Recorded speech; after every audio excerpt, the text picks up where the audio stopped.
Assalamualaikum warahmatullahi wabarakatuh. Perkenalkan, nama saya Fauzan Bagus Mulya Karsono, NPM 19.324 dari kelas G. Di sini saya akan menjelaskan tentang perbandingan efek beragun aset syariah dengan efek beragun aset konvensional.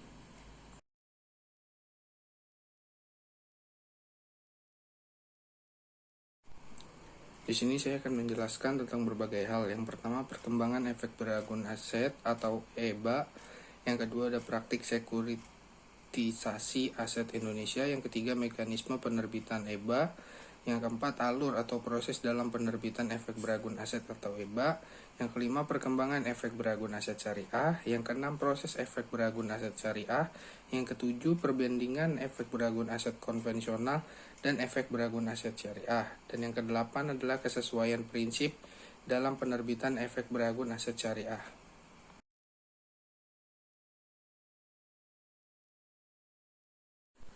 Yang pertama, ada perkembangan efek beragun aset atau EBA. Sekuritisasi aset terlebih dahulu dikenal oleh negara Amerika Serikat yang terjadi pada tahun 1970-an. Pemerintah juga bergabung pada kegiatan sektor perumahan yang menggunakan fasilitas pembiayaan menggunakan metode kredit pada kepemilikan rumah. Model sekuritisasi terus berkembang secara luas ke sektor berupa lembaga keuangan, franchise, kredit mobil, jasa penyewaan, sampai telekomunikasi. Di Indonesia, perkembangan EBA dimulai dalam transaksi pasar modal pada tahun 1997 akhir, melalui diterbitkannya peraturan dari Bapepam nomor KEP 53-PM-1997 yang berisi perihal peraturan nomor 9 K1 terhadap kaidah KIK. Dalam pelaksanaannya, keputusan ini mengalami 2 kali revisi, yaitu melalui peraturan Bapepam nomor 19-PM-2002 dan KEP nomor 26-PM-2003 tentang KIK EBA, arahan dari KIK beragun aset.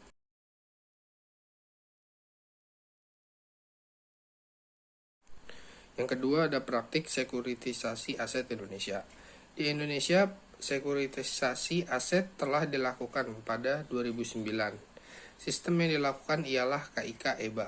Berdasarkan KIK, yaitu kerjasama terhadap bank kustodian dengan manajer investasi, di mana mendekatkan pemilik EBA.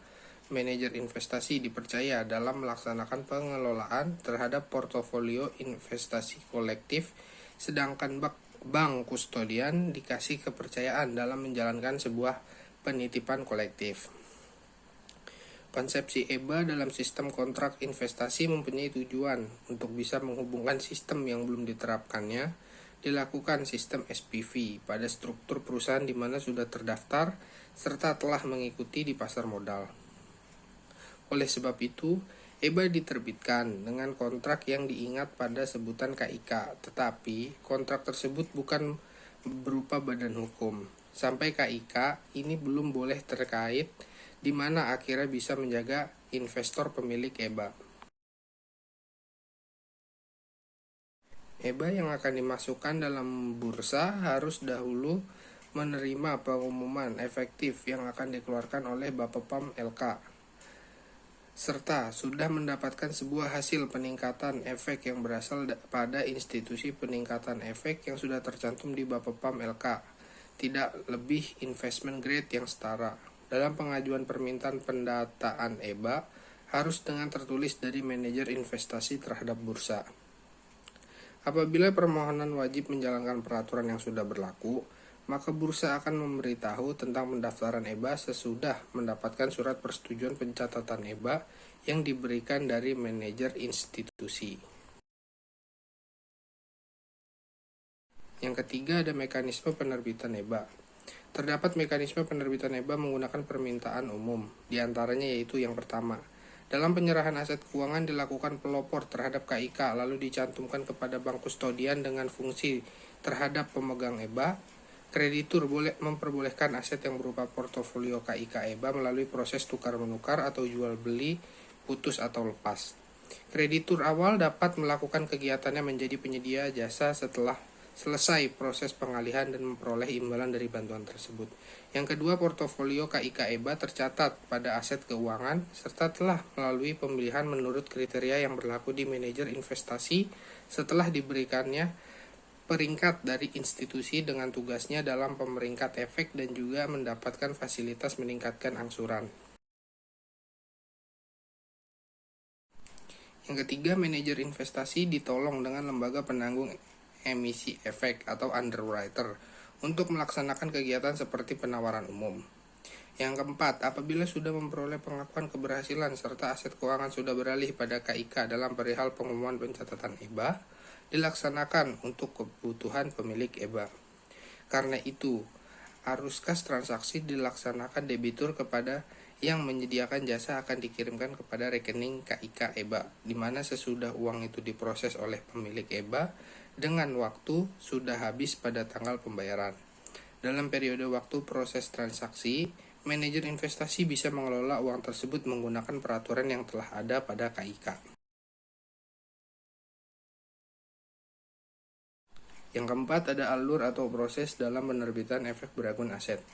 Awal mula publikasi EBA pertama dilakukan, yaitu EPA awal yang bertujuan mengumpulkan aset-aset yang akan dijual. Setelah EPA awal itu dilakukan, akan diproses uji tuntas due diligence untuk menentukan aset-aset manakah yang layak untuk dijual. Apabila telah ditentukan, layak dilakukan structuring seperti menghitung pemberian lebih ke analisa pemberian trend tenor. Setelah distrukturing, pengumpulan aset akan didaftarkan ke OJK dan Bapepam LK untuk melakukan proses registrasi. Setelah OJK menerima EBA yang ditetapkan EPA final, setelah penetapan dari EPA final akan keluar efektif OJK. Aset yang sudah dinyatakan boleh untuk dijual itu akan dilakukan book building, yaitu di mana masa penawaran rate kepada investor yang potensial, dan pada masa book building telah sampai keinginan lalu dilaksanakan closing.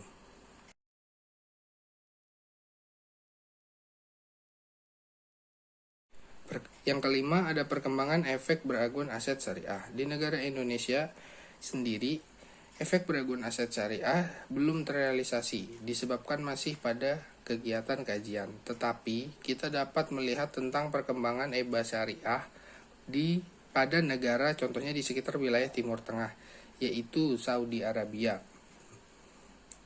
yang merupakan sekuritisasi syariah awal dilaksanakan dari bulan Maret 2004 oleh Hanko Renkar, yaitu pemilik perusahaan kerajaan Saudi Arabia berjalan pada dalam usaha yang kegiatannya sewa mobil. Jumlah penerbitannya adalah sebesar 27 juta US dollar.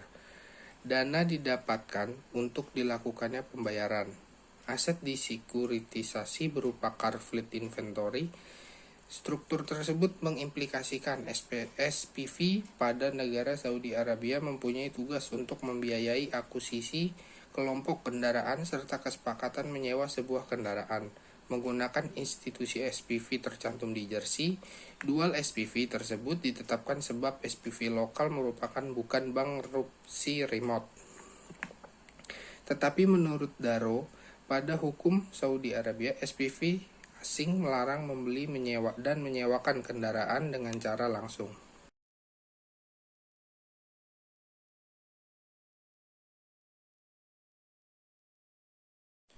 Yang keenam, ada proses efek berakun aset syariah. Proses EBA syariah pada umumnya sama dengan kegiatan EBA konvensional, namun bukan semua macam aset yang digunakan pada konvensional bisa diperbolehkan dengan cara syariah. Pada EBA syariah, kegiatannya wajib melihat prinsip-prinsip syariah yang sudah ada serta dilaksanakan di pasar modal. Terdapat bermacam yang lebih berhubungan pada aktivitas sekuritisasi syariah. Yang pertama, ada aset securitization, yang kedua issuance certificate, yang ketiga ada perdagangan atau trading.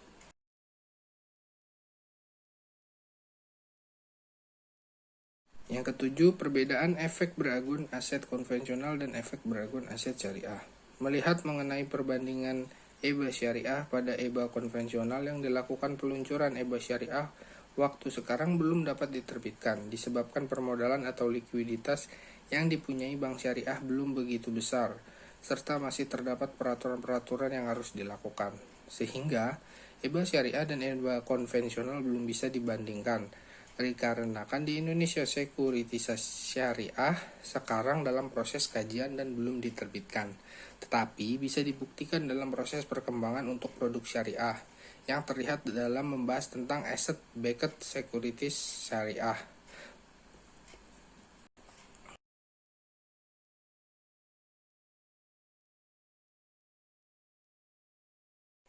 Namun terhadap aktivitasnya tidak semua aset dapat mengoperasikan menurut konvensional dapat dijalankan secara syariah. Maka daripada itu, aktivitas melaksanakan prinsip syariah dilarang. Terdapat unsur pemindahan aset, pembayaran yang mengandung sifat ghahar, riba, judi. Selain itu, bukan seluruh aset dilarang untuk melakukan suatu kegiatan jual beli pada proses pembayaran EBA konvensional. Berbeda terhadap yang sudah dilaksanakan oleh EBA syariah, pihak yang menjalankan sekuritas bukanlah membeli receivables atau piutang. Kepada proses kegiatan penggantian yang berprinsip piutang, belum dapat perbedaan bila kegiatan itu dengan memakai sebuah perjanjian hiwalah. Tetapi pada kegiatan transaksi, pada unsur pembelian ataupun penjualan, piutang mempunyai perbedaan pendapat ulama. Proses pembiayaan menurut syariah mempunyai sebuah karakteristik yang memisahkan terhadap transaksi konvensional, yaitu pada syariah dalam meluncurkan sebuah produk keuangan dijaga oleh suatu aset, serta terlihat nyata yang berkesinambungan terhadap pembiayaan pada instrumen keuangan yang diterbitkan, serta cash flow sesuai dengan kontak berupa sumber pendapatan. Pada transaksi ini mempunyai tujuan supaya terdapat berbagai resiko kepada investor serta pembuatan mekanisme keuangan tersebut. Dengan begitu, rancangan sukuk dan sekuritisasi syariah dinyatakan tidak berbeda. Yang kedelapan dan yang terakhir, kesesuaian prinsip dalam penerbitan efek beragun aset syariah. Mengenai kesesuaian prinsip syariah terhadap melakukan peluncuran EBA syariah, di mana pada EBA harus bisa memperoleh pengakuan yang dinyatakan dari DPS atau sekelompok kerja yang handal terhadap syariah pasar modal. Dalam publikasi, EBA syariah portofolionya harus berbentuk aset keuangan tagihan yang dihasilkan oleh surat berharga menguntungkan.